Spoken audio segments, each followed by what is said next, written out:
Hello friends, hi, नमस्कार, welcome to my YouTube channel. मैं रूपाली आप सभी का अपने यूट्यूब चैनल में बहुत बहुत स्वागत करती हूं। और आज मैं बात करने वाली हूं यहां पर हिंदी सब्जेक्ट के बारे में। तो जो लोग बीपीएससी का एग्ज़ाम दे रहे हैं उन सभी में हिंदी सब्जेक्ट आता है, आप सभी जानते हैं।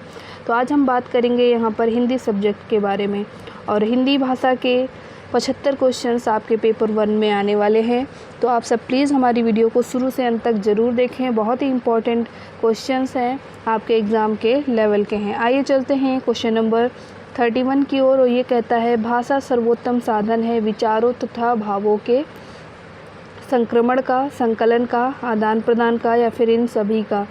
तो यहाँ पर जो सही उत्तर होगा इस प्रश्न के लिए वो हो जाएगा इन सभी का, क्योंकि भाषा में क्या होते हैं, सारे ही चीज़ यहाँ पर होते हैं। अगले क्वेश्चन की ओर चलते हैं। और अगला क्वेश्चन है यहाँ पर, यदि बालक अक्षरों एवं शब्दों के सही आकार, क्रम तथा अक्षरों और शब्दों के बीच की दूरी से सही अंतर को समझने की योग्यता का विकास करता है, तो बालकों को कौन सी दक्षता का प्रशिक्षण देना चाहिए? सुनने संबंधी दक्षता का प्रशिक्षण, बोलने संबंधी, लिखने संबंधी, या फिर व्यवहारिक व्याकरण का प्रशिक्षण देना चाहिए? तो क्या करना चाहिए यहाँ पर? लिखने संबंधी दक्षता का प्रशिक्षण यहाँ पर देना चाहिए बालक को। अगला क्वेश्चन है, झांसी की रानी के रचनाकार कौन हैं? झांसी की रानी के रचनाकार कौन हैं? वृंदावन लाल वर्मा, सुभद्रा कुमारी चौहान, या फिर जयशंकर प्रसाद, या फिर महादेवी वर्मा? क्वेश्चन नंबर 33 का जो सही उत्तर है वो है option number B, Subhadra Kumari Chauhan. अगले क्वेश्चन की ओर चलते हैं। यामा के रचयिता हैं, यामा के रचयिता कौन हैं? सुमित्रा नंदन पंत, सुभद्रा कुमारी चौहान, महादेवी वर्मा और मीराबाई कौन हैं? क्वेश्चन नंबर 34 का जो सही उत्तर होगा, यामा बहुत ही फेमस रचना है, किसकी है? तो महादेवी वर्मा की रचना है। ऑप्शन नंबर सी यहाँ पर सही हो जाएगा।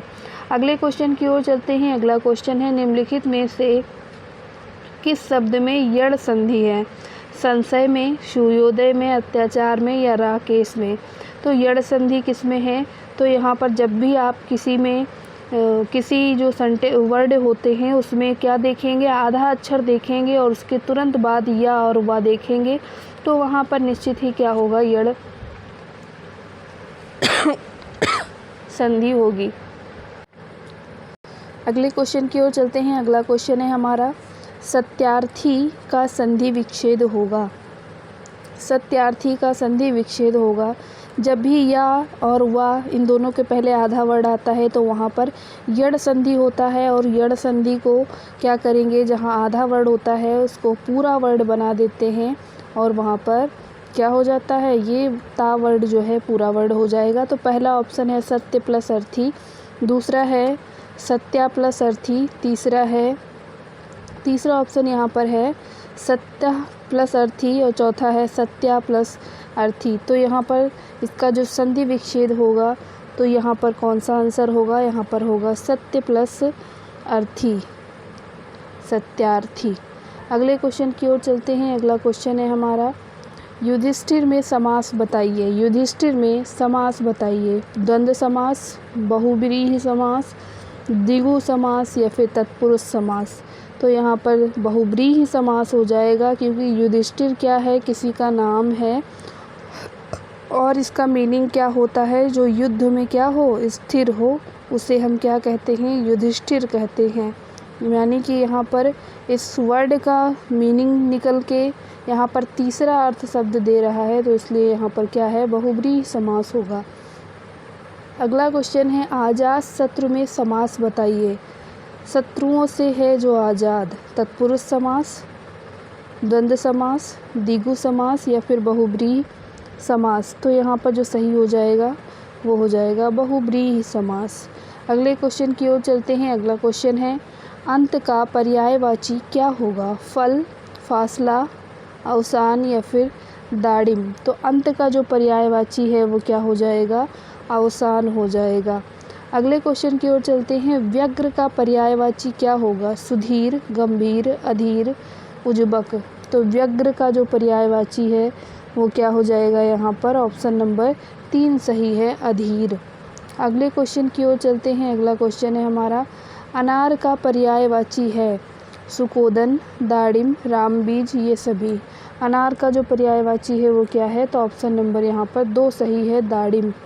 अगले क्वेश्चन की ओर चलते हैं। अगला क्वेश्चन है, ग्रहण का विलोम शब्द होगा अनुकरण, त्याज्य, आग्रह, स्वीकार्य।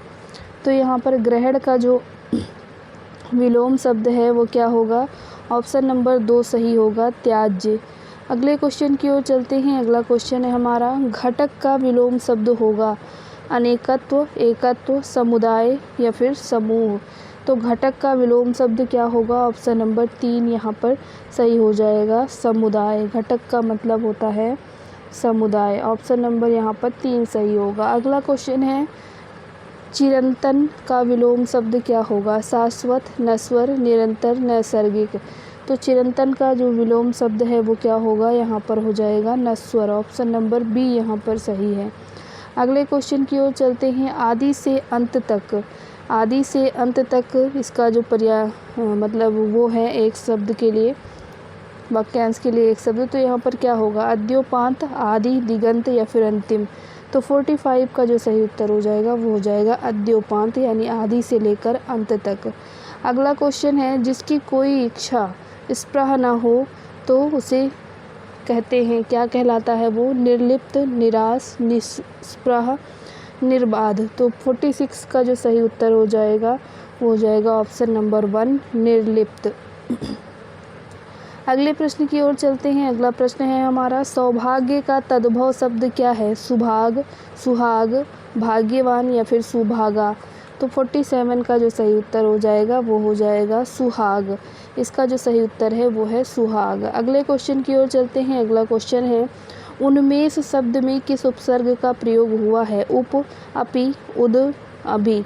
किस शब्द उपसर्ग का प्रयोग हुआ है, उन्मेष। तो यहाँ पर जो सही उत्तर हो जाएगा वो हो जाएगा उद। उद शब्द का यहाँ पर उद उपसर्ग का प्रयोग किया गया है। अगले क्वेश्चन की ओर चलते हैं। अगला क्वेश्चन है, उज्ज्वल में उपसर्ग बताइए, उत, उप, अति, अप। तो उज्ज्वल में क्या हो जाएगा यहाँ पर उपसर्ग, तो जो सही उत्तर हो जाएगा उत। उत उपसर्ग यहाँ पर लगा हुआ है। अगले क्वेश्चन की ओर चलते हैं। अगला क्वेश्चन है हमारा, गागर में सागर भरना का अर्थ क्या है, अधिक से अधिक में थोड़ा कहना, थोड़े शब्दों में बहुत कुछ कहना, गागर में से मटका भरना या फिर साधनों का सदुपयोग करना। तो गागर में सागर भरने का क्या अर्थ है, तो यहाँ पर जो सही उत्तर हो जाएगा वो हो जाएगा थोड़े शब्दों में क्या करना, बहुत कुछ कह देना। अगले क्वेश्चन की ओर चलते हैं। अगला क्वेश्चन है हमारा, घी के दीपक जलाना मुहावरा का अर्थ है, दिवाली मनाना, विकास होना, खुशियाँ मनाना या उत्सव प्रिय होना। तो घी के दीपक जलाने का क्या मीनिंग है यहाँ पर आपको बताना है। तो यहाँ पर खुशियाँ मनाना हो जाएगा, ऑप्शन नंबर सी यहाँ पर सही हो जाएगा। अगले क्वेश्चन की ओर चलते हैं। अगला क्वेश्चन है, निम्नलिखित में से किस शब्द की वर्तनी सही है, अनुग्रहित, ग्रहित या अनग्रहित या फिर अनुग्रहित। तो यहाँ पर जो सही उत्तर हो जाएगा वो क्या हो जाएगा, ऑप्शन नंबर 2 यहाँ पर सही होगा, अनुग्रहित। अगले क्वेश्चन की ओर चलते हैं। अगला क्वेश्चन है हमारा, इनमें से सही वर्तनी का चयन कीजिए, अभ्यर्थना, अभ्यार्थन, अभियर्थना या फिर अभ्यर्थना। तो 53 का जो सही उत्तर हो जाएगा वो क्या हो जाएगा, ऑप्शन नंबर 1 सही हो जाएगा, अभ्यर्थना। अगले प्रश्न की ओर चलते हैं। जुगुप्सा किस रस का स्थायी भाव है, अद्भुत, करुण, विभत्स या फिर वीर। तो जुगुप्सा किस रस का स्थायी भाव है, 54 का जो सही उत्तर है ऑप्शन नंबर 3 यहाँ पर सही हो जाएगा, विभत्स। अगले क्वेश्चन की ओर चलते हैं। अगला क्वेश्चन है हमारा, मूक होई वाचाल, पगु चढ़ई गिरिवन गहन, जासु कृपा सो दयाल, द्रवहु सकल कलिमल दहन। उपरोक्त पद्य है, सोरठा है, बरवय है, मालिनी है या फिर रोला है। तो 55 का जो सही उत्तर हो जाएगा वो क्या होगा, सोरठा हो जाएगा, ऑप्शन नंबर 1 यहाँ पर सही उत्तर हो जाएगा। अगले क्वेश्चन की ओर चलते हैं। श्री गुरु चरण सरोज रज, निज मन मुकुर सुधारी, बरनऊ रघुवर विमल जसु, जो दायक फलचारी। उपरोक्त पद्य है, क्या है, दोहा है, सोरठा है, चौपाई है या फिर बरवय है। तो 56 का जो सही उत्तर हो जाएगा ये क्या है, दोहा है। अगले क्वेश्चन की ओर चलते हैं। अगला क्वेश्चन है, निम्नलिखित में पद्य में कौन सा अलंकार है? यह मुख है नीले अंबर में, या यह चंद्र विमल है, अंधेरे दीप में जला, या सर में खिला कमल है। उपमा अलंकार, रूपक अलंकार, उल्लेख अलंकार या संदेह अलंकार। तो यहाँ पर कौन सा अलंकार है? तो यहाँ पर संदेह अलंकार हो जाएगा, क्योंकि यहाँ संदेह की बात की जा रही है। अगले क्वेश्चन की ओर चलते हैं। अगला क्वेश्चन है, शरणागत में कौन सा समास है? कर्मधारय है, तत्पुरुष है, बहुब्रीहि है या द्विगु है। तो शरणागत में कौन सा समास है? तो यहाँ पर इस प्रश्न का जो सही उत्तर हो जाएगा वो हो जाएगा तत्पुरुष समास। अगले क्वेश्चन की ओर चलते हैं। मरणासन्न में कौन सा समास है? कर्मधारय, तत्पुरुष, बहुब्रीहि या फिर द्वंद्व। तो यहाँ पर मरणासन्न में कौन सा समास है? 59 का जो सही उत्तर हो जाएगा वो हो जाएगा ऑप्शन नंबर 2, तत्पुरुष समास होगा यहाँ पर। अगला क्वेश्चन है यहाँ पर, गंगा से उत्पन्न होने वाले को क्या कहते हैं? गंगेय, गंगू, ये गंगपुत्र या फिर गंगीय। तो क्वेश्चन नंबर 60 का हो जाएगा गंगेय। गंगेय क्या होगा? गंगा से उत्पन्न। तो ये था आज का हमारा प्रैक्टिस सेशन। आपको कैसा लगा? प्लीज़ आप सब कमेंट बॉक्स में कमेंट करके हमें ज़रूर बताएं।